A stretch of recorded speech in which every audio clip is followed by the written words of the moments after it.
Yet another heat wave is impacting the western U.S. and Canada, worsening the already dangerous drought and wildfire conditions. Welcome to another episode of Travel News for Nomads. I'm your host, Robert Witham. I share what's happening out there so you don't have to scour the news sites yourself to keep up with things of interest to nomads, snowbirds, and lifestyle travelers.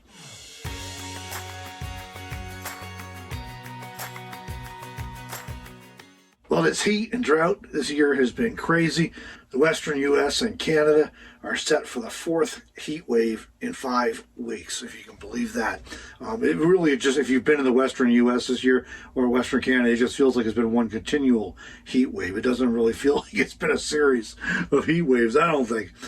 All of this, and we're only 2 weeks removed from the hottest June on record.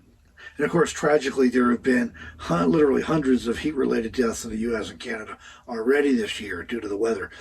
Well, the latest heat wave is arriving this weekend, and it is expected to set even more records.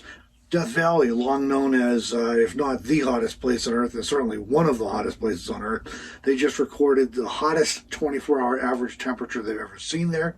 That happened on Sunday last week, July 11. The average 24-hour temperature was 118.1 degrees Fahrenheit. They arrived at that number because the low temperature for that day was 107.7 Fahrenheit, while the high temperature was 128.6 Fahrenheit. So this latest heat wave is expected to worsen the existing drought and wildfire conditions we're already dealing with. Examples of that: Lake Mead's water level continues to decline. Water levels there are so low it's triggering federally mandated water usage reductions next year. That's the first time that's ever happened. The levels are already the lowest they've ever been since the Hoover Dam was constructed in the 1930s, and electric generation is already down 25%.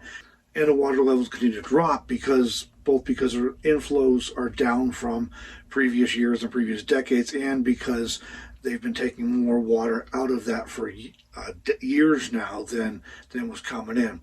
Lake Powell is also seeing historically low water levels. Officials are releasing 60 billion gallons of water this year from Flaming Gorge Reservoir, Blue Mesa Reservoir, and Navajo Reservoir to keep levels high enough to continue generating electricity. They're not quite at the point we have to start reducing yet, but they are concerned. It's getting towards it. And meanwhile, over in California, the Lake Oroville hydroelectric plant is expected to shut down completely soon due to low water levels. So the low water levels in these reservoirs and across the western U.S. here are following a 2-decade drought. The Colorado River flow has decreased by 20% since 2020.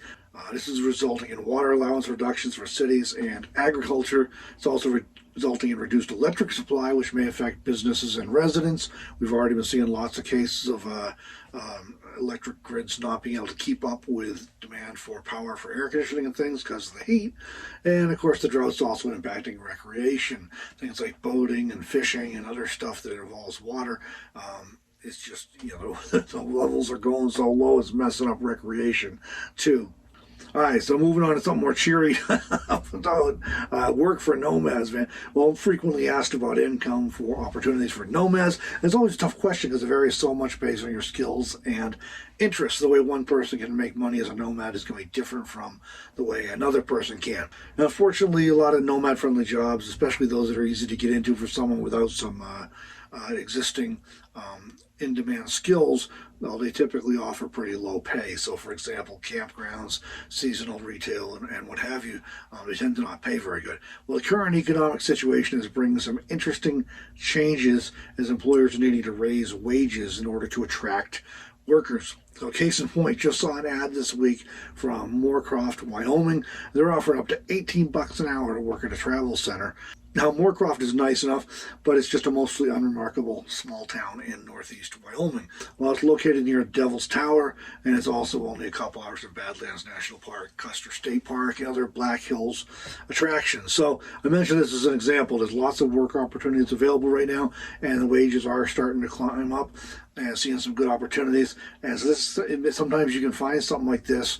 It's not officially a nomad job, but it's in the area you want to go and spend some time, stay at a local RV park while working in the area for a while. And it also never hurts to ask what is available for RV parking locally. If you tell them you're going to be there with your RV, you may end up being able to park on site or something. So there's lots of opportunities these days. That one jumped out because the pay is really good. It's in the middle of nowhere, so it's not where you would necessarily think of lots of high-paying jobs. So things are picking up that way, and you just never know what's out there. And don't be afraid to ask what's around for RV parking. You might be able to find a good deal to go with a job you can work for a while, and $18 an hour adds up pretty fast if your expenses are low. And hopefully, with the trend we'll see continuing with some of the other traditionally seasonal jobs, they'll maybe make more opportunities for people who are looking to travel and work as they travel. So, anyway, thanks for watching, everyone. Hope you enjoyed this update. Be sure to like this video if you enjoyed it. Subscribe to the channel if you're not already. Leave me a comment. Let me know what you think about the heat wave and the drought, or what you think about nomad jobs and working on the road. And we'll catch you in the next one, everybody.